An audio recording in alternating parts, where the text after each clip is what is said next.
Hello दोस्तों, स्वागत है आपका हमारे YouTube चैनल पर। आज हम आपके साथ जो समीक्षा अधिकारी में पहले पुराने क्वेश्चन आए हैं इतिहास से संबंधित, उनके बारे में कुछ डिस्कस करेंगे कि कितना इतिहास पे आया और किस तरह से इतिहास में क्वेश्चन उसने पूछे हैं, ताकि हम इतिहास वाला जो टॉपिक है एक पूरा उसका सीरीज स्टार्ट करने जा रहे हैं। तो उससे पहले आपको ये जानकारी जरूर हो कि कितने क्वेश्चन किस तरह से आयोग ने अब तक किए हैं।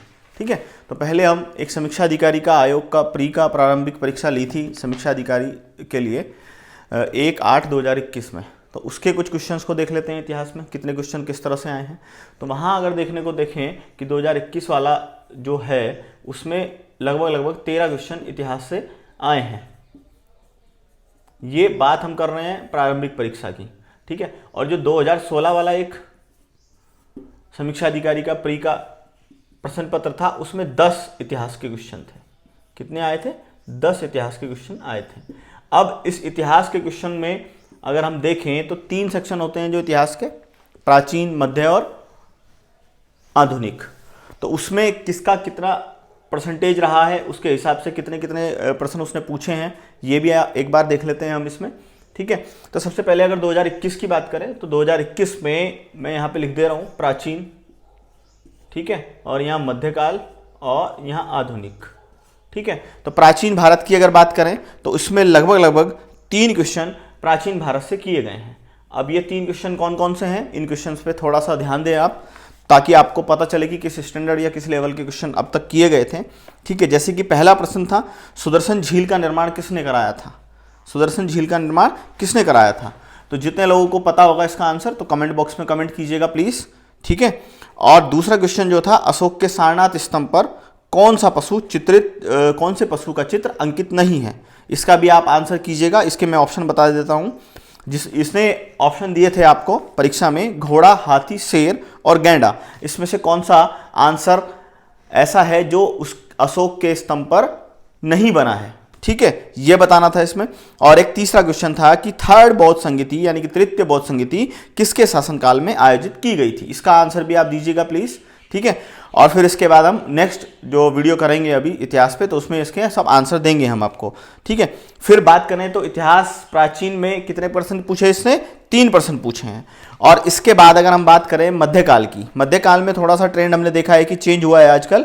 तो मध्यकाल में काफ़ी क्वेश्चन अब कम कर दिए गए हैं। तो अगर बात करें मध्यकाल की, तो मध्यकाल में एक प्रश्न आया था कि दिल्ली के किस सुल्तान ने अपनी आत्मकथा लिखी थी? ठीक है, तो ये भी बताएंगे आप प्लीज, दिल्ली के किस सुल्तान ने अपनी आत्मकथा लिखी थी? तो मध्यकाल की अगर बात करें तो मध्यकाल के लगभग अगर बात करें हम तो मध्यकाल के सिर्फ और सिर्फ 2 क्वेश्चन यहां देखने को मिल रहे हैं। कितने क्वेश्चन मिल रहे हैं देखने को? 2 क्वेश्चन देखने को यहां में मिल जा रहे हैं। ठीक है, जो मेन क्वेश्चन आपके मध्यकाल में इसने पूछे थे। ठीक है बच्चों, तो ये प्रश्न, एक तो दिल्ली के सुल्तान ने किसने आत्मकथा लिखी है, ये प्रश्न पूछा गया। और दूसरा जो मध्यकाल का था उसमें पूछा गया कि मतलब मध्यकाल से संबंधित कह सकते हैं आप इसको, लेकिन ये आधुनिक भारत को जोड़ता है। इसमें लिखा था, मैं मुसलमानों का गोखले बनना चाहता हूं। ये किसने कहा था? मैं मुसलमानों का गोखले बनना चाहता हूं, ये किसने कहा था? इसको आप आधुनिक में भी रख सकते हैं, क्योंकि ये मध्य और आधुनिक दोनों से कहीं ना कहीं मिल रहा है, आपको टच इसका मिल रहा है। तो इसके अलावा जितने भी प्रश्न इसने किए, वो सारे के सारे किससे थे? आधुनिक भारत से थे। यानी कि 3 और 2 5 और 13 क्वेश्चन जो आए थे, तो आधुनिक भारत से इसने कितने प्रश्न किए हैं? 8 प्रश्न किए हैं आधुनिक भारत से। तो इसको भी जल्दी एक बार मैं पढ़ दे रहा हूं, ताकि आपको पता रहे कि कौन कौन से क्वेश्चन इसने आधुनिक भारत से किए हैं। पहला जो क्वेश्चन आधुनिक भारत से किया गया था वो था, भारतीय राष्ट्रीय कांग्रेस की स्थापना के समय भारत का वायसराय कौन था? ये सभी को पता होगा, बहुत ही आसान प्रश्न है और कई बार इसमें पूछा जाता है।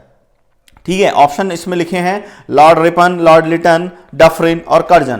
तो आप प्लीज इसका भी आंसर दीजिएगा, ताकि हमें पता चले कि कितने बच्चे पहले से समझ पा रहे हैं इसको। और जिसको आ रहा होगा वही दीजिएगा, गूगल से सर्च करके नहीं देना। ठीक है, गदर पार्टी का गठन किस वर्ष किया गया था? एक प्रश्न ये किया गया था 1921, 1915, 1913 और 1916। इनमें से किस वर्ष में ये किया गया था? इनके सबके आंसर मैं दूंगा आपको अगले वाली क्लास में। और किस वर्ष वर्नाकुलर प्रेस एक्ट पारित किया गया था? एक प्रश्न ये किया गया है। और गांधी इरविन समझौता किस वर्ष हुआ था? हस्ताक्षर कब हुए थे? एक प्रश्न ये किया गया है। और एक प्रश्न ये है कि 1906 में मुस्लिम लीग का गठन किस स्थान पर किया गया? स्थान पूछा है इसमें। ठीक है। तो स्थान के लिए जो ऑप्शन दिए हैं उसने देवबंद, ढाका, मुल्तान और पेशावर। ये बहुत इंपॉर्टेंट क्वेश्चन है। 1906 में मुस्लिम लीग का गठन किस स्थान पर हुआ? तो प्लीज इसके स्थान का भी आप आंसर दीजिएगा और फिर हम इसको नेक्स्ट क्लास में डिस्कस कर देंगे कि किस क्या क्या आंसर थे इनके, ताकि आप लोगों के पता चले कि आंसर किसने सही दिया है और किसने गलत दिया है। ठीक है। एक क्वेश्चन यहाँ पर अभी बीच में आधुनिक भारत के साथ ही ये क्वेश्चन और यहाँ पे जुड़ गया भाई, जो कि अश्वघोष से संबंधित क्वेश्चन प्राचीन भारत से पूछा गया है। ठीक है। तो आप कह सकते हो कि यहाँ 4 क्वेश्चन आए थे। किससे? यहाँ 4 और 2 6 और कितना बचा? 13 क्वेश्चन था। तो यहाँ अभी तक 8 थे, तो यहाँ 7 हो जाएंगे। ठीक है। तो 13 क्वेश्चन में एक और क्वेश्चन था यहाँ पे कि महान विद्वान अश्वघोष किस शासन या किस शासक के समकालीन था? ये तो बात हुई 2021 वाला प्रश्न, जो कि विशेष योग्यता रखने वाले लोगों के लिए रखा गया था, आयोजित किया गया था। और अब जो बात कर रहे हैं हम, जो सामान्य जनरल सभी लोग जिसमें पार्टिसिपेट कर सकते हैं, वो था 2016 का आरओ का प्रश्न पत्र। और इसके बाद से अभी होगा ये आने वाले जो भी आ जाएंगे वैकेंसी, उसके बाद जो भी होंगे, तो इसमें अगर देखें तो लगभग 10 इतिहास के प्रश्न किए गए हैं। कितने प्रश्न किए गए हैं? इतिहास के सिर्फ और सिर्फ 10 प्रश्न किए गए हैं। ठीक है। और आप देखें अगर 2021 में जो प्रश्न पत्र पूछा गया उसमें 13 थे और यहाँ पे सिर्फ कितने थे? 10 थे। तो हो सकता है कि अब वो और बढ़ा दें, और इसमें अगर बढ़ाता है तो हो सकता है कि चीजें बदल जाएं। ठीक है। तो अब इसको भी फिर दोबारा से हम डिस्कस कर लेते हैं, प्राचीन, मध्य और आधुनिक में कितने कितने रहे थे। ठीक है। इसके बाद फिर हम प्राचीन भारत से अपना टॉपिक स्टार्ट करेंगे इतिहास का, और आप लोग सब जुड़िएगा प्लीज। ठीक है। और देखिएगा क्या क्या हम आपको बता रहे हैं और क्या आपको काम का लग रहा है इसमें। ठीक है। इसमें लगभग अगर देखें तो प्राचीन भारत से थोड़ा इसमें कम क्वेश्चन पूछे गए थे। ठीक है, एज कंपेयर टू 2021 वाले के। ठीक है। इसमें सिर्फ और सिर्फ प्राचीन भारत का अगर बात करें तो प्राचीन भारत से संबंधित एक क्वेश्चन पूछा था, और वो बहुत आसान क्वेश्चन था। एक क्वेश्चन पूछा था प्राचीन काल में या प्राचीन भारत काल में संगम किसे कहा जाता था। तो संगम किसे कहा जाता था ये आप लोगों को अगर मालूम है तो अच्छी बात है, नहीं मालूम है तो हम बताएंगे इसको। तो ऑप्शन है तमिल कवियों का एक संघ या मंडल, तमिल बस्ती को कहा जाता है कि, या तमिल राजाओं के दरबारी कवियों को कहा जाता है, या महापाषाण कब्रों को कहा जाता है। इसका आंसर मैं दे देता हूं। इसमें एक सम्मेलन हुआ था जो कि दक्षिण भारत में बहुत सारे कवियों ने मिलकर एक संगम आयोजित किया गया था, और उसमें विभिन्न ग्रंथों की रचना हुई थी, जिसमें अगर आप लोगों को किसी को नाम याद होगा तो तोल्कापियम और इस तरह के बहुत सारे साउथ इंडिया के ग्रंथों की रचना हुई थी। तो इसका ऑप्शन जो है वो ए है। ठीक है। फिर इसके पश्चात अगर बात करें तो मध्यकाल से इसमें थोड़े क्वेश्चन ज्यादा थे। मध्यकाल में इसमें क्वेश्चन थोड़े ज्यादा पूछे गए थे एज कंपेयर टू 2021 के। इसमें लगभग मध्यकाल से, माफ कीजिएगा प्लीज, इसमें एक और क्वेश्चन है सिल्क मार्ग पे लेकर। ठीक है, सिल्क मार्ग। हालांकि ये क्वेश्चन आप जनरली इसको ऐसे भी कह सकते हो कि वर्तमान में चाइना जो अपनी रोड बना रहा है उसको रिलेट करके भी हो सकता है कि एग्जामिनर ने पूछा होगा। तो इसने सिल्क मार्ग से पूछा था कि सिल्क मार्ग जो था वो भारत में किसने आरंभ किया था, सिल्क मार्ग किसने आरंभ किया था। तो प्लीज जिनको पता होगा जवाब दीजिएगा। ठीक है। ऑप्शन नंबर ए है कनिष्क, हर्षवर्धन, अशोक और फाहियान। बहुत ही आसान प्रश्न है, सबको पता होगा इसका आंसर, और प्लीज कमेंट बॉक्स में कीजिएगा आप अपना आंसर। ठीक है। यहां 2 क्वेश्चन थे, तो 2 के बाद मध्यकाल में कितने, मध्य भारत से कितने क्वेश्चन पूछे थे उसने, वो देख लेते हैं जरा। तो मध्य भारत से उसने क्वेश्चन पूछे हैं। इसमें एक पूछा गया है अकबर के शासनकाल में सबसे बड़ी मुद्रा का क्या नाम था। अकबर के काल में सबसे बड़ी मुद्रा का क्या नाम था। ठीक है, एक क्वेश्चन ये पूछा गया 1। और बताएं कमेंट बॉक्स में कमेंट कीजिएगा प्लीज, कितने क्या नाम था। नंबर 1 ऑप्शन जो है इलाही है, जलाली है, शहंशाह है या अशरफी है।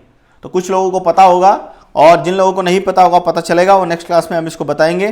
ठीक है, प्लीज कमेंट बॉक्स में कीजिएगा आपको।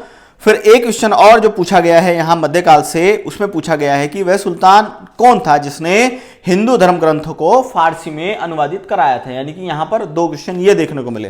तो फारसी में किसने अनुवाद कराया था, ये भी आप आंसर दीजिएगा। ए ऑप्शन है इल्तुतमिश, मोहम्मद बिन तुगलक, अलाउद्दीन खिलजी या फिरोज शाह तुगलक। तो इनमें से किसने कराया था ये भी प्लीज आप आंसर देंगे। तो फिर नेक्स्ट क्लास में हम देखेंगे किसने सही दिया और किसने गलत दिया है। तो यहाँ 2 और 2 4 क्वेश्चन यहाँ पर हमें मिल गए और बाकी कितना बचा क्वेश्चन जो है वो सारे के सारे आधुनिक भारत से है। तो आप एक तरह से देख सकते हैं कि आधुनिक भारत थोड़ा रोल प्ले ज़्यादा करेगा, तो इसलिए यहाँ पर हम समय ज़्यादा देके चलेंगे, और जो आपका रहेगा मध्यकाल और प्राचीन भारत तो उससे थोड़े थोड़े क्वेश्चन कम पूछे गए हैं, इसीलिए हम उसी हिसाब से रिलेट करेंगे कि ताकि हमें अच्छे से अच्छे रिजल्ट मिल सकें और किसी तरह से हम ये काम कर सकें कि ताकि हमारे क्वेश्चन किस तरह से आए हैं। तो एक तरह से छोटा सा एक आपको बताना था जानकारी कि भाई किस तरह से यहाँ क्वेश्चन पूछे जा रहे हैं, ठीक है। तो इस हिसाब से आप देख लीजिएगा और फिर हम क्लास शुरू करते हैं जल्द ही और आपसे मिलते हैं, ठीक है। धन्यवाद।